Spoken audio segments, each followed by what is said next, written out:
நம்முடைய உச்சந்தலையிலிருந்து நெற்றி வரைக்கும் இருக்கக்கூடிய அந்த உடல் உறுப்பு பாகம் இருக்கு இல்லைங்களா, அது லக்னத்தை குறிக்கக்கூடியதாக இருக்கும். அப்போ நம்முடைய லக்னாதிபதி நல்லா இருக்கிறார்னு வைங்களேன், நமக்கு அந்த தலை அழகு, நெற்றி அழகு அதெல்லாமே சிறப்பாக இருக்கும். அதே மாதிரி பார்த்திங்கன்னா நம்முடைய முகம் இருக்கு இல்லைங்களா, அதை நெற்றியிலிருந்து இந்த இடம் வரைக்கும் இருக்கக்கூடிய இந்த பகுதிகள், இதுக்கெல்லாம் லக்னத்துக்கு 2ஆம் இடம் அதுதான் பொறுப்பேற்கிறது. இதிலிருந்து இந்த கழுத்து பகுதி இருக்கிற பகுதி வரைக்கும் லக்னத்துக்கு 3ஆம் இடம் பொறுப்பேற்கிறது. இந்த மாதிரி ஜோதிட சாஸ்திரத்தில், அதாவது ஜாதக அலங்காரம், பிருகத் ஜாதகம் உள்ளிட்ட பழமையான நூல்களில் நம்முடைய அங்கவியல் பற்றி அங்கே குறிப்பிடப்பட்டுள்ளது. இப்போ சிலர்லாம் உங்களுக்கு இந்த இடத்துல மச்சம் இருக்குதா அப்படின்னு கேட்பாங்க, இந்த இடத்துல உங்களுக்கு வலி இருக்குதா அப்படின்னு கேட்பாங்க, இந்த நோய் இருக்குதா அப்படின்னு கேட்பாங்க.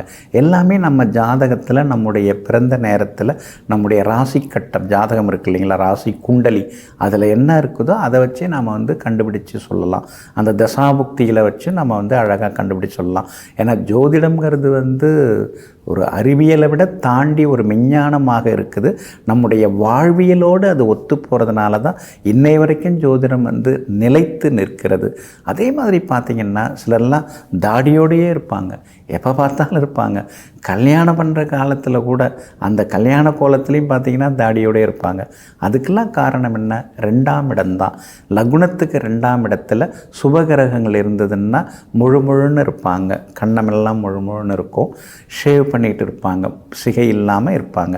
ஆனால் இப்போ 2ஆம் இடத்துல சுக்கிரன் இருக்கிறாருன்னா அந்த மாதிரி இருப்பாங்க. அதே மாதிரி குரு பகவான் 2ஆம் இடத்துல இருந்தாலும், யோகாதிபதிகள் உங்கள் லக்னத்துக்கு 2ஆம் இடத்துல இருந்தாலும் தாடி வச்சுக்காமல் இருப்பாங்க. தாடிக்குரிய கிரகம் எது?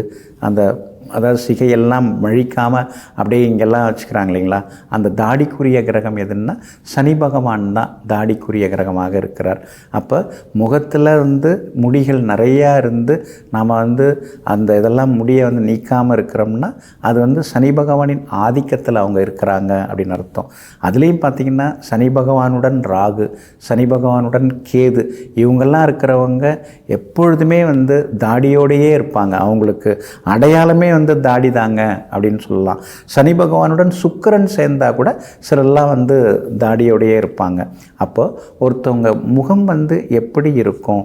அந்த முகம் சிரிச்ச முகமாக இருக்குமா, அல்ல கடுகடுன்னு இருக்கிற முகமாக இருக்குமா, அதையும் நாம் கண்டுபிடிச்சிடலாம். லக்னாதிபதியோட சனி பகவான் சேர்ந்திருந்தாலோ, அல்லது லக்னாதிபதியுடன் ராகு கேது சேர்ந்திருந்தாலோ, லக்னாதிபதியுடன் 6ஆம் அதிபதி 8ஆம் அதிபதி சேர்ந்திருந்தாலோ பார்க்கறதுக்கு கொஞ்சம் குரூரமாக இருப்பாங்க.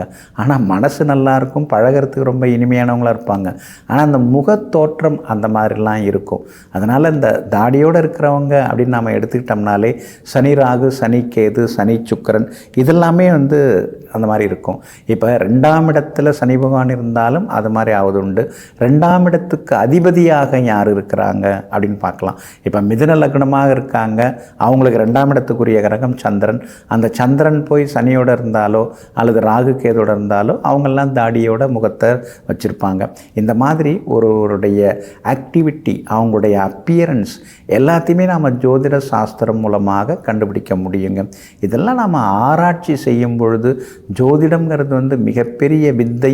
நட்சத்திரங்களும் கிரகங்களும் நம்மை ஆளுகின்றன அப்படிங்கிறத முழுமையாக தெரிந்து கொள்ளலாங்க. ஜோதிடத்தை அறிந்து கொள்வோம், வாழ்க்கையிலே நாம் எல்லா சந்தோஷங்களையும் அனுபவிப்போம். நெஞ்சிற்கினியவர்களே, வெள்ளிக்கிழமையாகிய இன்றைய நாள் உங்களுக்கு வெற்றியையும் லக்ஷ்மி கடாட்சத்தையும் அள்ளித்தரும் நல்ல நாளாக அமையட்டும். மீண்டும் சந்திப்போம். நன்றியுடன் உங்கள் ஜோதிட முனைவர் KP வித்யாதரன். வணக்கம்.